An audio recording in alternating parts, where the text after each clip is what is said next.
इंदौर में रविवार को हुए खराब मौसम के साथ ही व्यवस्था की खामियों ने हजारों नीट यूजी उम्मीदवारों की साल भर की मेहनत पर पानी फेर दिया।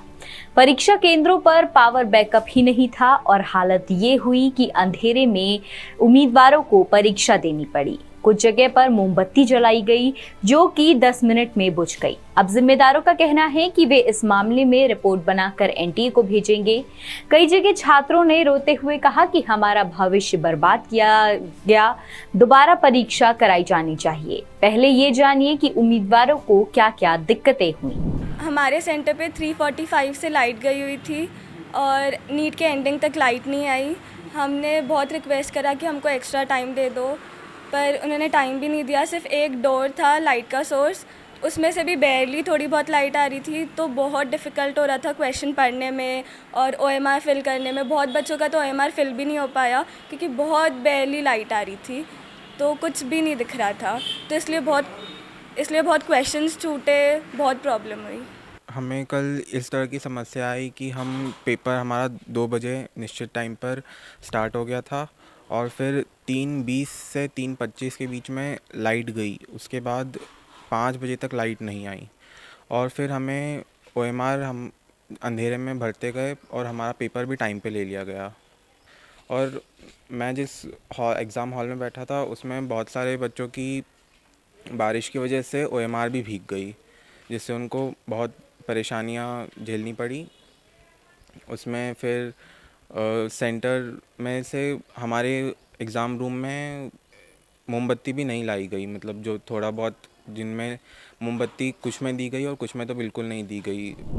बता दें कि इंदौर में नीट के कुल 49 परीक्षा केंद्र बने थे, जहां पर 27,000 उम्मीदवार शामिल हुए थे। परीक्षा का समय दोपहर 2 बजे से 5 बजे का था। इसी दौरान दोपहर 3 बजे के बाद मौसम बदला और खासकर चंद आखिरी के घंटों में यानी कि 4 से 5 बजे के बीच लगभग आधे शहर की बत्ती गुल हो गई। केंद्रों में क्या क्या दिक्कतें हुई, अब ये भी जान लीजिए। परीक्षा केंद्र स्कीम 78 स्थित शासकीय विद्यालय में बिजली जाने पर प्रिंसिपल शबाना शेख ने इमरजेंसी बल्ब की व्यवस्था की, लेकिन 10 मिनट में बुझ गए। परीक्षा के बाद विद्यार्थियों और उनके अभिभावकों ने स्कूल के बाहर प्रदर्शन किया। पीएम श्री केंद्रीय विद्यालय क्रमांक 1 में बिजली गुल होने पर इमरजेंसी लाइट की कोई व्यवस्था नहीं रही। करीब 600 विद्यार्थियों को मोमबत्ती की रोशनी में परीक्षा देनी पड़ी। अंधेरे के कारण कई प्रश्न छूट गए। वहीं खिड़की से पानी आने से ओएमआर शीट भी भीग गई। मूसाखेड़ी स्थित शासकीय विद्यालय और मालवा कन्या स्कूल में भी परीक्षा के दौरान बार बार बिजली गुल होती रही। इलवा स्कूल में भी यही हुआ। जीएसीसी परीक्षा केंद्र औरक सेंट्रल स्कूल में भी 1-1.5 घंटे तक बिजली नहीं रही। उम्मीदवारों के साथ साथ उनके अभिभावकों का भी गुस्सा दिखा। पेरेंट्स का क्या कहना है ये भी सुनिए। और सर फिर लास्ट टाइम पे ऐसे होता है तो बुरा तो लगता ही सर। और मैं फिर यही कहूँगी कि रीनीट तो होना ही चाहिए सर। एक बच्चे का सवाल नहीं, यहाँ पे बहुत सारे बच्चों का सवाल है। और सर बच्चे भी तो डिस्टर्ब होते हैं ना पेरेंट्स के साथ में। 2 साल बच्चे पूरी रात जग के मेहनत करेगा और उसके लास्ट मोमेंट पे सर ऐसी बात होगी, मतलब 1.5 घंटे जैसे पेपर स्टार्ट हुआ उसके करीब आधे घंटे के बाद लाइट चली गई है। और सर इतनी देर के लिए लाइट जाना यानी बच्चा कितना करेगा, मतलब कि पूरे पेपर में बच्चे ने मुश्किल से 30% ही करा होगा। तो सर बच्चे के लिए भी और पेरेंट्स के लिए सर ये बहुत दुख की बात है, ये सर फ्यूचर की बात है। इस पूरे मामले में हमने कलेक्टर से भी बात की। कलेक्टर आशीष सिंह का क्या कहना है सुनिए। देखिए, अव्यवस्थाएं तो और कोई भी नहीं थी, बाकी सारी व्यवस्थाएं हमारी तरफ से बहुत अच्छे तरीके से की गई थी। लेकिन चूंकि दोपहर में 2 से 5 का एग्ज़ाम था और जिस तरीके से कल का मौसम था वो एक तरीके से बिल्कुल अनप्रेसिडेंटेड था, और चूंकि नियमों में किसी भी तरीके के पावर बैकअप का प्रावधान नहीं था और बिजली जाने से और अंधेरा होने से कुछ जगहों पर, ख़ासतौर पर 2 ऐसे सेंटर्स हमारे संज्ञान में आए हैं जहां पर अंधेरा होने की समस्या आई और बच्चे परेशान हुए।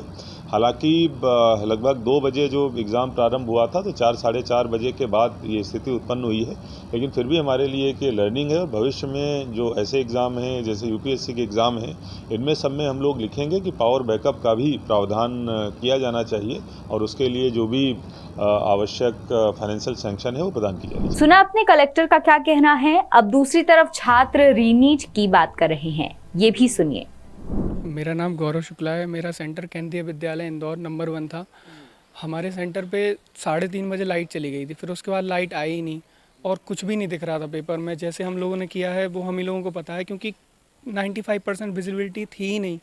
थोड़ा थोड़ा दिख रहा था। ये देखिए आप कितने बड़े बड़े क्वेश्चन हैं, उसमें आपको क्या ही दिख जाए। लेकिन हम सब कुछ करने के बाद भी टेस्ट में अच्छे नंबर आ रहे हैं। हमारे मॉक टेस्ट में इतनी मेहनत की है, सब कुछ किया है, तब भी फिर उसके बाद ये हो तो फिर हम क्या उम्मीद करें। आगे क्या चाहते हो आप? आगे यही चाहता हूँ कि दोबारा से पेपर हो और जो भी एनटीए कर सके अच्छा वो करना चाहिए। और इसके बाद तो सब कुछ होप खो दिए, क्योंकि कॉन्फिडेंस बिल्कुल गिर चुका है। जितना पेपर सोचा था अब कर ही नहीं पाए, तो अब क्या करें। इस मामले में अब अधिकारी रिपोर्ट बनाकर एनटीए को देने की बात कर रहे हैं। देखना यही है कि क्या इन छात्रों की मांग पूरी की जाती है और अगर इनका रिजल्ट खराब होता है तो इसकी जिम्मेदारी कौन लेगा। इंदौर से कैमरामैन गौतम सरदार के साथ विशेष संवाददाता संजय गुप्ता की रिपोर्ट। लेटेस्ट, इन्वेस्टिगेटिव और इन डेप्थ खबरें देखने के लिए ज्वाइन कीजिए द सूत्र का व्हाट्सएप चैनल, सब्सक्राइब कीजिए यूट्यूब चैनल, लाइक कीजिए फेसबुक पेज और पढ़ते रहिए वेबसाइट www.dasutr.com।